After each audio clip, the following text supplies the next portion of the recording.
What I will say is, I think the Arsenal fans need to be better. I think they need to, I've seen them booing the team off the other day. Arsenal been brilliant all season. But again, it seems to be a trend now that players announcing they're leaving before the end of the season. I just don't like it. You hate it, don't you? Yeah, it really gets to me. It's horrible when you lose the derby and Liverpool fans come out from everywhere. And what messages have you had? I haven't even looked at my phone, to be honest. All right then, Wayne, as this is your show, you can decide which of Sunday's 2 big games we talk about first. I can probably guess which one that you want to go with. Yeah, obviously we're in a great day for Everton. Losing the derby, it's never nice.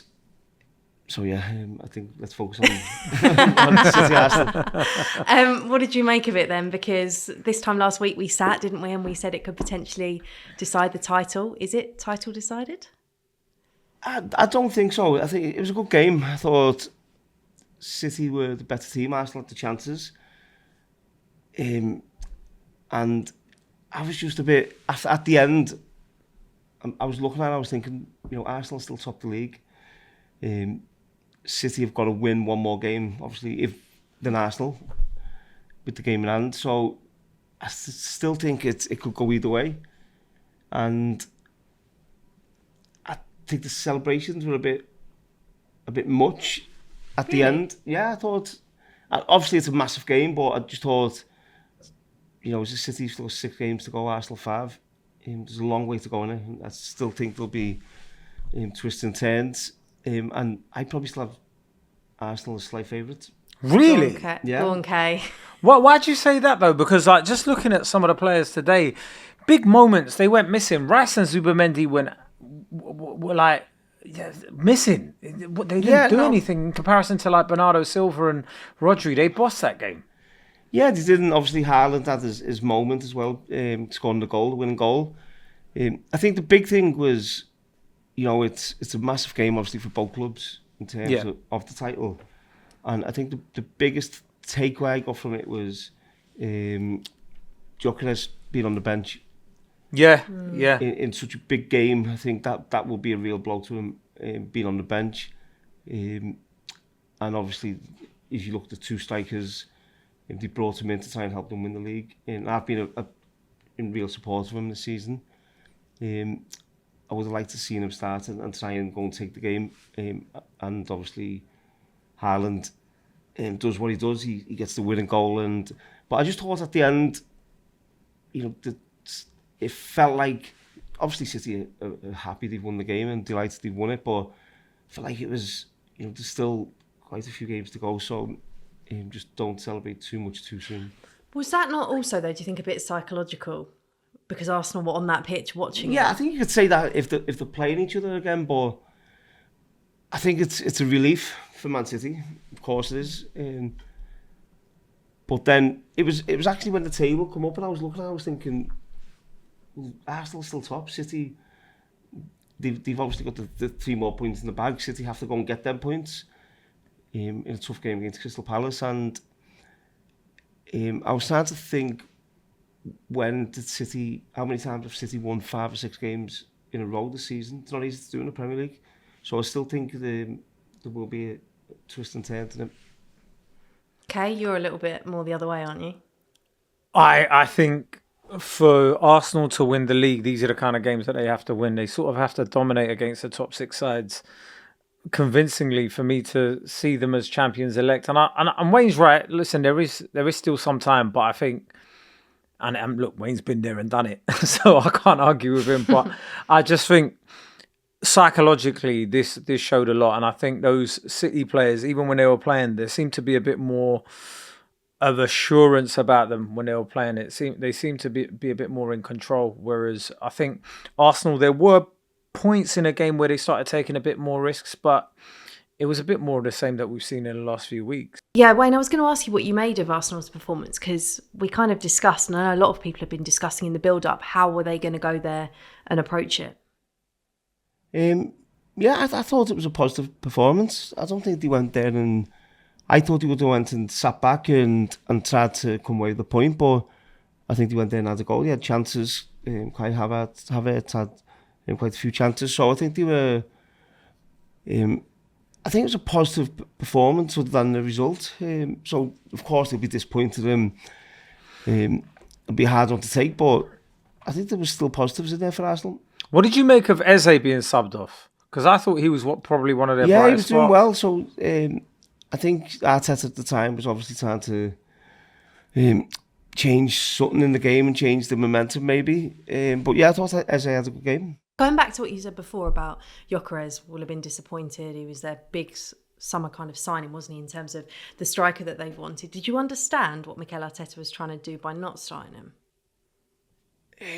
Listen, I think these decisions, if he comes on and gets the equaliser, or he comes on and scores the winning goal, obviously it's the right decision. But I thought with them not starting, I thought Arsenal would have tried to sit in there. But yeah, I think it was a strange one, him not starting, because you bring a number 9 in, which they've been looking for all season, and I actually think he's done okay. And to not start him in such a big game, I think that will, I think that might affect them. Kind of feels like a tale of two teams with very different star centre forwards, doesn't it, really? Erling Haaland made for games like today, and the battle that he had with Gabriel, I imagine that kind of took you back to your playing days and some of the battles. You would have relished that, wouldn't you? Yeah, you don't seem to see them that much nowadays. And I remember I used to have a few with John Terry, with Vincent Kompany. Used to have some good battles. Sometimes you come out on top, sometimes they do. And obviously, Erling Haaland at the last laugh, obviously scoring the winning goal. But yeah, they've had a few over the last couple of years, so it's nice to see that. Gabriel was lucky not to get sent off, though. I mean, it's like, yeah. I mean, I think if he'd have pulled his hair, he might have got a red card for that. But yeah, I thought that he's had a little goal, and he's pushed his head, and I think he's lucky he's missed him. But I thought he was really lucky, actually. Did you like what Haaland said post-match? Because actually he said, yeah, maybe it should have been a red, and they said it in comms, didn't they? Haaland probably helped him by not going down, and Haaland said, I'm just not that, I'll never go down unless I'm hurt. Did you kind of respect that Haaland didn't make more of it? Yeah, you do, but then it shouldn't take a player to go down, because all players are different. Some players will, feel a finger in the face and go down, and some players are a bit more resilient than that, and maybe Haaland is. I reckon if they were losing the game, he'd have probably have started rolling around on the floor, bro. Yeah, so but listen, I think head to head's fine, but then he's very lucky not to get a red, because he has thrown his head at him. So I think he's really lucky, actually. Yeah, that's what you thought, wasn't it, Kay? It was one of the first things you said. Yeah, I just think we just need to see a bit of consistency in refereeing. You got. I mean, I know I'm a Man United fan, so someone was going to bring it up, but when Leacher got a red card the other day for pulling on someone's hair, and you could go and headbutt somebody and it's only a yellow, it just shows like refereeing in this country is becoming a bit of a joke. Yeah, there's too many rules now as well. I think, just let the players go and play, and obviously if it gets out of hand, the referees come in, but there's just too many rules, and I think everyone gets caught up in them. Okay, I'm going to try and divert us away from refereeing and VAR, because I hate it when we get caught up on that. I know it's prevalent at this moment, but let's try and talk about the football, because it was a brilliant game. Just a word on Bernardo Silva as well, because, I mean, I'll just plug for my interview again. The football interview that I did with him went out again this weekend. There's been so much talk about him, and obviously it's the end of his City career. And I mean, there was it Havertz that was through, and Silva had no right to get there? Was it Havertz? Yeah, I think it was, yeah. What a player and what a performance, Wayne. Yeah, no, listen, he's been brilliant for Man City over the 9 or 10 years, is it? And I thought today again he was fantastic, and he's adjusted his game a bit. A few years back he was a tricky winger, and now he's more of a midfielder, getting all around the pitch, and he's been fantastic for the Premier League. But again, it seems to be a trend now that players announcing they're leaving before the end of the season. I just don't like it. You hate it, don't you? Yeah, it really gets to me. And seeing today at the end of the derby, and Liverpool players pushing Andy Robertson to the fans, and pushing Mo Salah to the fans, and it becomes bad that player or them players rather than the team. And all them players deserve massive send-offs from their respective clubs, but Yeah, I just don't like it. I think wait till Do you the end of the understand season. in a way though, Wayne, when there's so much speculation, maybe the club as well just want to put a line under it? No, you don't. I was No, trying no, to play devil's advocate. no, but the club and the player will know what the situation is. So, But is it not for the fans and the media to stop all the speculation? That's what I'm saying.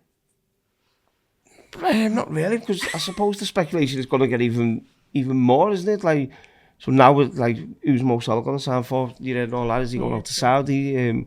What teams are they going to be playing for next season? So I don't think it stops any speculation. It's just, I don't know, and I'm not putting this purely on the players. I don't know if it's the players or the clubs doing it and announcing it.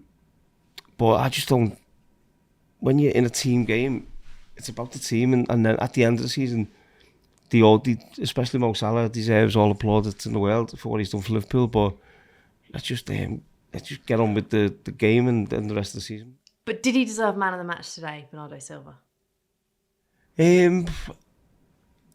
I don't know. I would give it Haaland. If I'm being honest, I just think Forwards bias? no. I just think big moments, big games.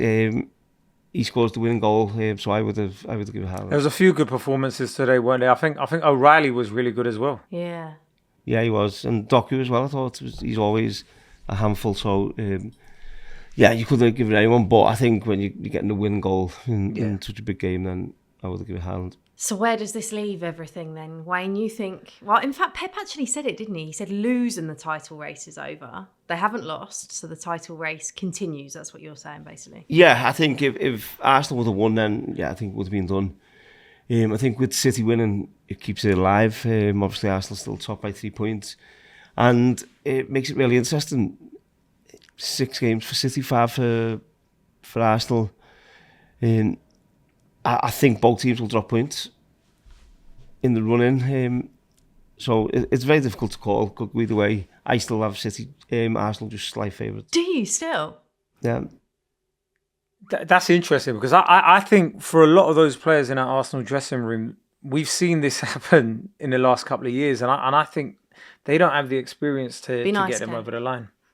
No, I just don't think they've got the experience to get them over the line. I think with Pep, you can see that calmness he sort of has transcends through to the team, and he's got a bit more experience and know-how at this time of the year to be like, we'll get there. I mean, there was a stat I saw that Arsenal have lost 7 games in their last 55. In the first 49 matches, they lost 3. In the last 6 matches, they've lost 4. Like, yeah, those things have telling. Yeah, they've been consistent, haven't they, throughout the season, and unfortunately for them, they've hit a bad run of form. I think the Man City game today has been there and will have been at the back of their mind, and they will have been thinking about that game over the last couple of weeks. And I think now that game's gone, it's a chance for them to refocus, regroup themselves, and say, right, we've got 5 games left. 5 games to try and win. If they win 5 games, I think they'll win the league. So they don't have to worry about Man City anymore. They have to focus on themselves, and I'm sure that's where Arteta will be going over the next few days to try and get them back on track. I'm actually bored myself this season with how many times I've asked about the psychology involved in this title race, but I'm going to ask again because City obviously playing midweek before Arsenal play again. Will that alter anything? Because obviously the gap, no disrespect to Burnley, but on form you'd expect Man City to win that. So the gap is going to be closed again. Yeah, well, if City win, it'll be what? They'll be level on points. Yeah. So, yeah, it's a shootout, isn't it? So, I just think what I said before about the celebrations, I think I just felt City were going a little bit over the top, and Arsenal were actually going a bit the other way. They looked too down with it. I think if you would have said to Arsenal at the beginning of the season, this is the position they'd be in, I think they would have accepted that. So I think Arsenal need to get themselves back together, and Man City, and maybe where I said for Arsenal we're looking at the City game, maybe City were looking at this Arsenal game, and you've got to respect the other teams in the league. There's tough games still to come for both teams. But Wayne, you see where you said like the Arsenal heads dropped after the game, and you said you think it's a bit too much. Don't you think that's where the experience is important where somebody like yourself, if that had that experience in that team, goes, guys, come on, it's not over, and they actually believe them, because I feel like there's nobody those players actually believe right now when they say it's not over. Yeah, I think you don't know what they do and don't believe. I think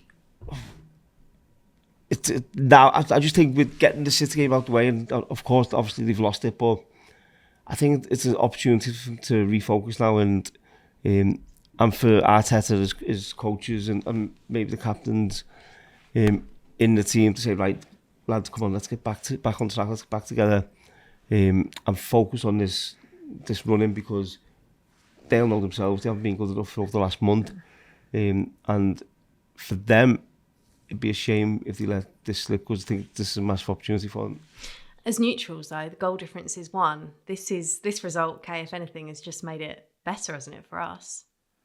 Yeah, but I don't want to see anybody winning a title based off goal difference. I've been there as a fan, and we lost it on goal difference, and I wasn't going to mention that again. Yeah, it's a horrible feeling. I just think, look, I'd rather somebody wins it on points decisively, even if it's a point, but it's much better than goal difference, and I don't think anybody wants to see another shootout or like a playoff with these two again. Yeah, no, listen, whoever, whether it's goal difference or by points, whoever wins the league at the end of the season deserve it, because they've racked up the most amount of points, or the goal difference is better than the opposition. So I don't think how you win it. I think there will be points dropped by both teams, and if it's goal difference, so be it. That could go either way. What is it? Yeah. The goal difference now? 1. Is it 1? Is it?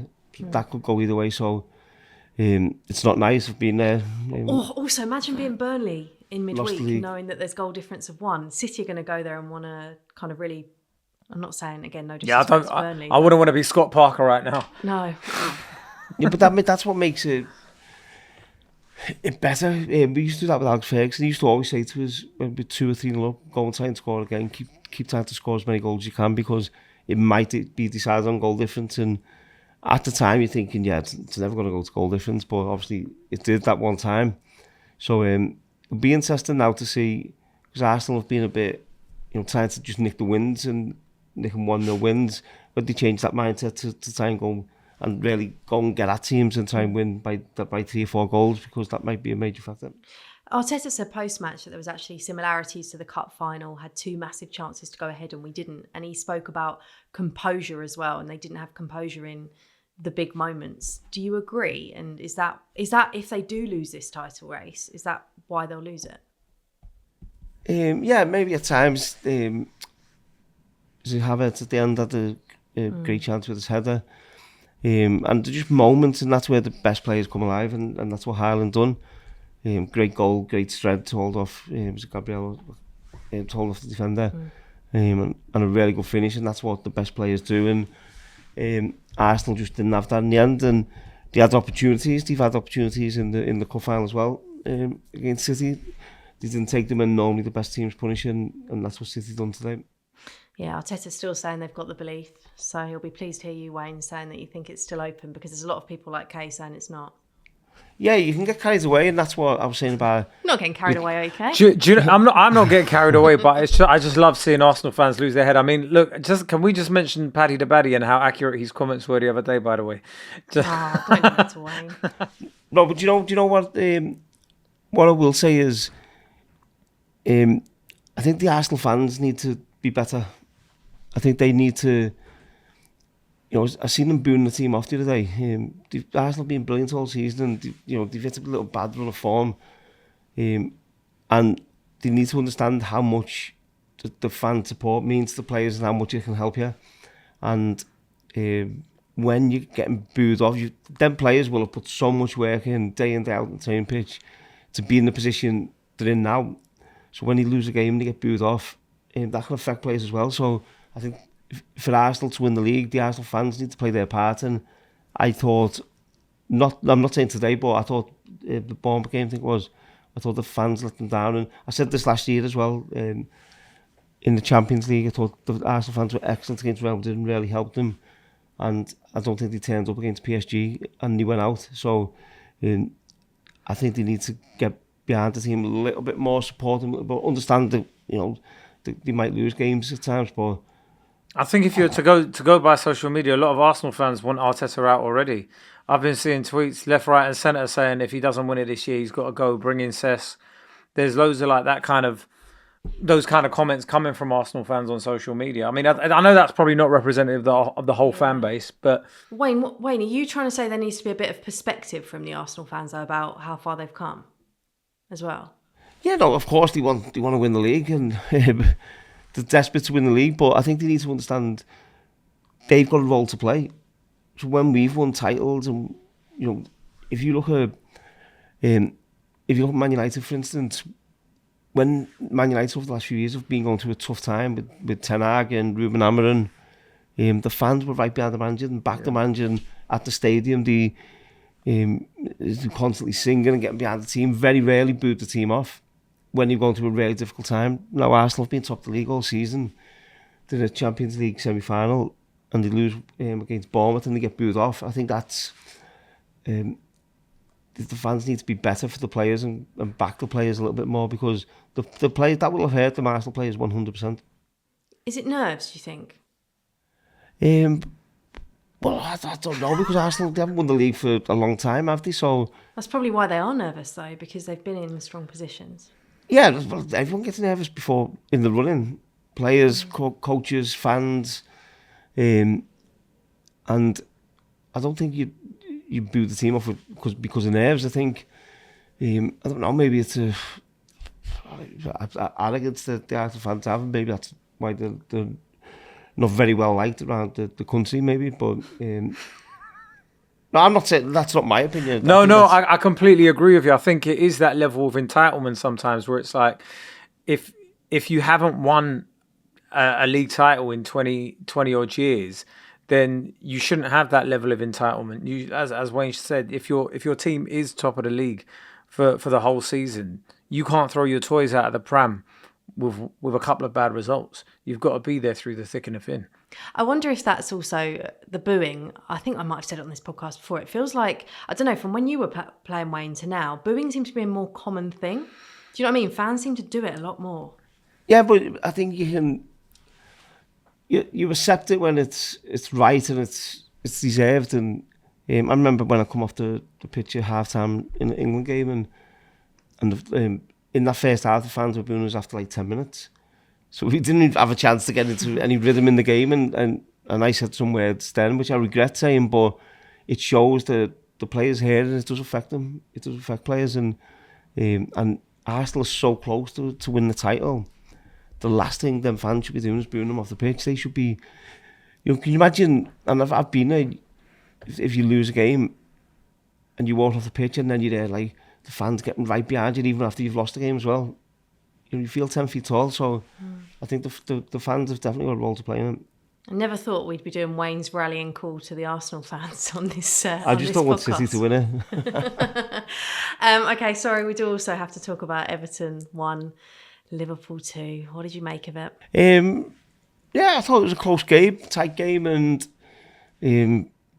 unfortunately, obviously, Liverpool get the win in the end, and it's never nice when you lose the derby. So yeah, you were unlucky. He's desperate for us to just move on. He's like, giving short answers. We won't have to talk about it. I feel like Everton were unlucky though. My youngest lad was there at the game, and it's never nice when you lose the derby, and especially you lose it late on, and so it was nice to see Van Dijk and Salah actually doing the interview after the game. It was nice. Two friends of yours that... No. What do you mean by that? No, I thought Konate got thrown under the bus a little bit after the Champions League game. I don't think I've ever heard Konate do an interview, and he really struggled in his interview. But it's easy when you... That's what I've said all season. And in fairness to Van Dijk, he does a lot of interviews, and he normally does a lot. And we very rarely see Salah, so... it was nice to see them taking the plaudits.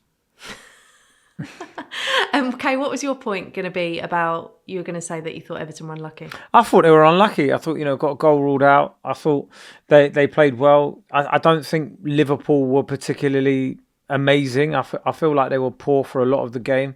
And I feel, how many minutes was that added on after? That was like the 100th minute or something like that, where they got a header. I mean, I just feel like they deserved a point at least out of that game. And I don't think Liverpool deserves all 3 points. But hey, that's the way it goes. I imagine that's a view that Wayne shares. Yeah, no, it's horrible when you lose the derby, and Liverpool fans come out from everywhere. And what messages have you had? I haven't even looked at my phone, to be honest. But it's it's not nice when you lose the derby, and especially at home. So have to get over it quickly.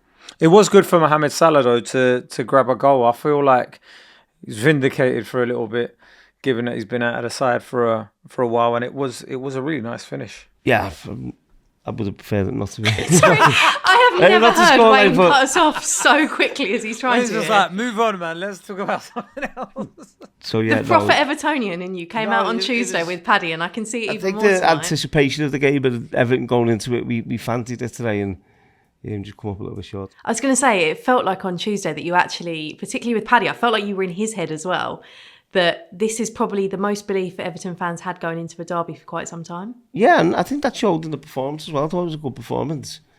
And then, we obviously, when you lose the game late on as well, it's always tough to take. So, we'll be back. I think what Moisey's done with the team over the last year, getting them, top half the table and pushing for the European spot and getting them closer to Liverpool, where the gap has been massive over the last few years. So we're gradually getting back there. Do you think you can still make a European spot? I don't know how many spots there is nowadays. I think we're getting 5 Champions League spots, and then it's a Europa League and a Conference League spot. So. Yeah, I think still got a chance. Wayne, is the reason that you're a bit spicy towards Salah tonight because he's got such a good record in derbies, 9 goals in 15 matches against you? No, listen, I've got so much respect for Mo Salah. I think over his career at Liverpool, he's been fantastic and one of the best players ever to play in the Premier League. And so we'd expect him to score goals against many teams. So it's always hard on Derby Day when he scores. But no, his legacy in this Premier League and for Liverpool, no one will be able to deny that. Going back to what you said about him and Van Dijk, and you said more so Salah, I think, about doing interviews when they win and maybe not when they lose. Does that really annoy you as a player? Did it annoy you during your career? No, normally you have a group of players who when the interviews are going to be tough, and normally when you get knocked out of a cup or you have a bad result, normally you'll see like a group of 5 or 6 players who go out and do, or 3 or 4 players who do the interviews, the leaders. And I just thought from Liverpool, I'm not blaming Van Dijk or Salah, by the way. I'm saying from Liverpool's point of view, that might be the manager, might be the press officer, to put Konate up and after the PSG game. You could see the interview, his phone went off in the interview. He forgot what the question was, and he really struggled with the interview, I felt. And I just thought it was poor from Liverpool's point of view to put him up in after going out to the competition. And normally that's where the leaders in the team will come out, and Van Dijk does it constantly. He's the one who does come out and do interviews, so I'm not having to go to him. I just felt Konate shouldn't have been the one doing the interview. Wayne, do you reckon that Colleen might have put a Liverpool banner up by the time you get home from Match of the Day tonight? No. We'll enjoy having to talk about it again live on BBC One on Match of the Day tonight. Yeah, let's go through and try and keep that short. Times like this, about Man City. Times like this, you must be delighted that you've taken up being a pundit and having to talk about it twice. Yeah. We'll enjoy. Kay, Wayne, see you next week, and we'll be back on Friday with another episode, and of course next Sunday too. A reminder, you can watch the Wayne Rooney Show on the BBC iPlayer or on the BBC Sport YouTube, and you can listen on BBC Sounds, and we'll see you next time.